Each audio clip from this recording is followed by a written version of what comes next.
Good morning, friends. It's me, Simon. YouTube channel, Simon Varghese Facebook, Simon Varghese Instagram. Welcomes you again, okay?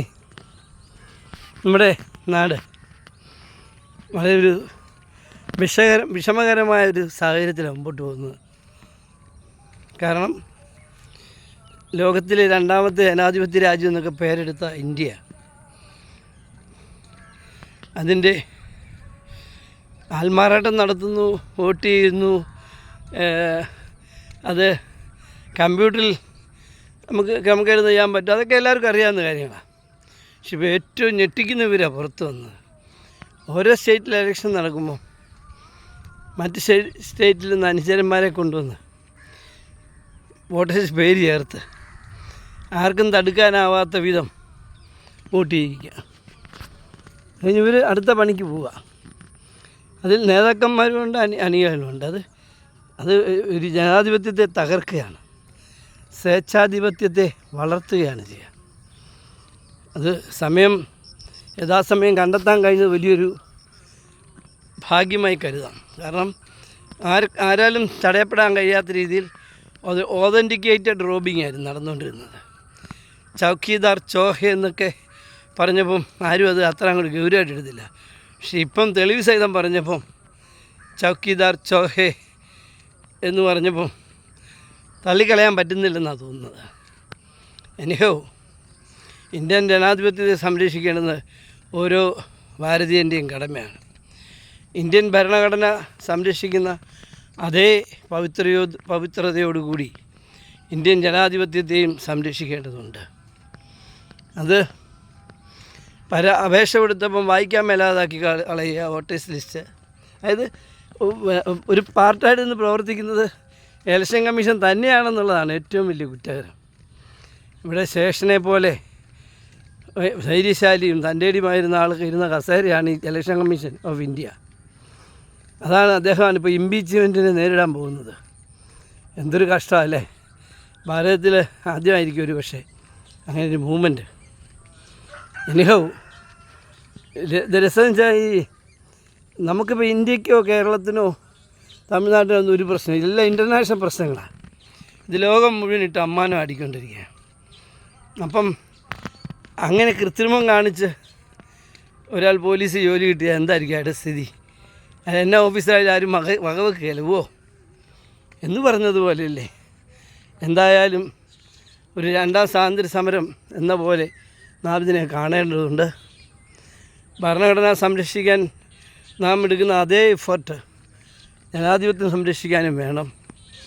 ആരോ ഏതോ ഭരിച്ചോട്ടെ, അതിന് പ്രശ്നമില്ല. പക്ഷേ അത് നേരായ മാർഗത്തിലൂടെ വേണം എന്നുള്ളതിൽ നമുക്ക് ആക്ഷേപമുള്ളൂ.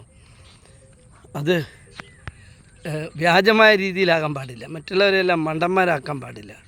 തീർച്ചയായിട്ടും ഒരു പ്രദേശത്ത് 3 മാസമെങ്കിലും സ്ഥിരതാമസം നടത്താത്ത ആൾക്ക് വോട്ടേഴ്സ് ലിസ്റ്റിൽ പേര് ചേർക്കാൻ അനുവാദം കൊടുക്കാൻ പാടില്ല. ഇപ്പം അങ്ങനെയല്ല, 24 hours ഉണ്ടെങ്കിൽ കൊടുക്കാനാണ് പറഞ്ഞത്. അത് തെറ്റാണ്, അത് തിരുത്തണം. അത് സുപ്രീം കോടതി തന്നെ അത് തിരുത്തണം. ഭരണഘടനാ ബെഞ്ച് അതിൽ ഇടപെടണം. അതുപോലെ തന്നെ ഒരു ഇലക്ഷൻ പ്രഖ്യാപിച്ചു കഴിഞ്ഞാൽ ഒരാളുടെയും അന്യ സംസ്ഥാനത്തു നിന്നുള്ള ഒരാളുടെയും അല്ലെങ്കിൽ അന്യ ജില്ലയിൽ നിന്നുള്ള ഒരാളുടെയും പേര് ചേർക്കാൻ പാടില്ല. അങ്ങനെ വന്നാൽ കുറേയൊക്കെ ഇത് കൺട്രോൾ ചെയ്യാൻ പറ്റുമെന്ന് തോന്നുന്നു.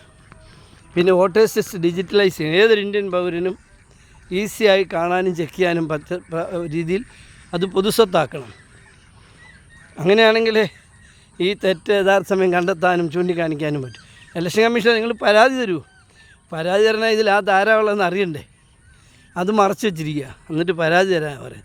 വളരെ ഭരണഘടനാ രീതിയിൽ വലിയ മസിലൊക്കെ പിടിച്ചാൽ പറയുന്നത്. എന്ത് മണ്ടനായാലും പൊതുജനങ്ങൾക്ക് വീക്ഷിക്കാനാവാത്ത വിധം മറച്ചു വെച്ചിട്ട് പിന്നെ പരാതി കൊടുക്കാൻ പറയാം. എന്തായാലും ഇതൊരു രണ്ടാം സ്വാതന്ത്ര്യ സമരമായി കാണേണ്ടതുണ്ട്.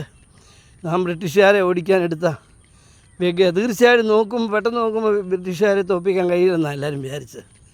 പക്ഷേ ഗാന്ധിജിയെ പോലെ ഒരു നിസ്വാർത്ഥനായ ഒരു പരിപാവനനായ ഒരു വ്യക്തിക്ക് അത് നേടിയെടുക്കാൻ കഴിഞ്ഞു. അദ്ദേഹത്തോടൊപ്പം ധീരന്മാരായ ലക്ഷക്കണക്കിന് നേതാക്കന്മാരും പണി നിരന്നപ്പം അത് എന്ന് പറഞ്ഞ പോലെ വേണ്ടി വരും. ഇവിടെ ഒരു രണ്ടാമത്തെ ഫ്രീഡം സ്ട്രഗിൾ ആവശ്യമുണ്ടെന്ന് തോന്നുന്നു. ഭരണഘടന സംരക്ഷിക്കാനും അതുപോലെ തന്നെ നമ്മുടെ പൊതു തെരഞ്ഞെടുപ്പിനെ സംരക്ഷിക്കാനും വേണ്ടി വരുമെന്ന് എനിക്ക് തോന്നുന്നത്. എന്തായാലും ഒരുങ്ങി ഇരിക്കാം, സജ്ജരായിരിക്കാം. നമുക്ക് നമ്മുടെ നാളെ എന്താണെന്ന് പറയാൻ പറ്റാത്ത സ്ഥിതിയിലേക്ക് പോവുകയാണ്. ഭരണഘടനാ സ്ഥാപനങ്ങളെല്ലാം പച്ചയായിട്ട് ജാതി പറയുന്നു.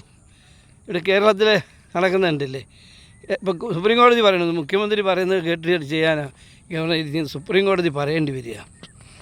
ഗവർണർ എന്ന് പറയുന്നൊരു ശബർശാമിനെ നിയമിച്ചിട്ട് അത് വെച്ച് രാഷ്ട്രീയം കളിക്കുക. എത്ര കഷ്ടമാണ്. പ്രത്യേകിച്ച് കേരളം പോലെ ഉയർന്ന ഒരു സംസ്ഥാനത്ത് അത് നടക്കുമോ? അങ്ങനെ നടത്തിയിട്ട് വഴി നടക്കാമെന്ന് വിചാരിക്കുന്നുണ്ടോ? ഇല്ല, നടക്കാൻ പറ്റത്തില്ല. ജനങ്ങൾ തടയും. അപ്പം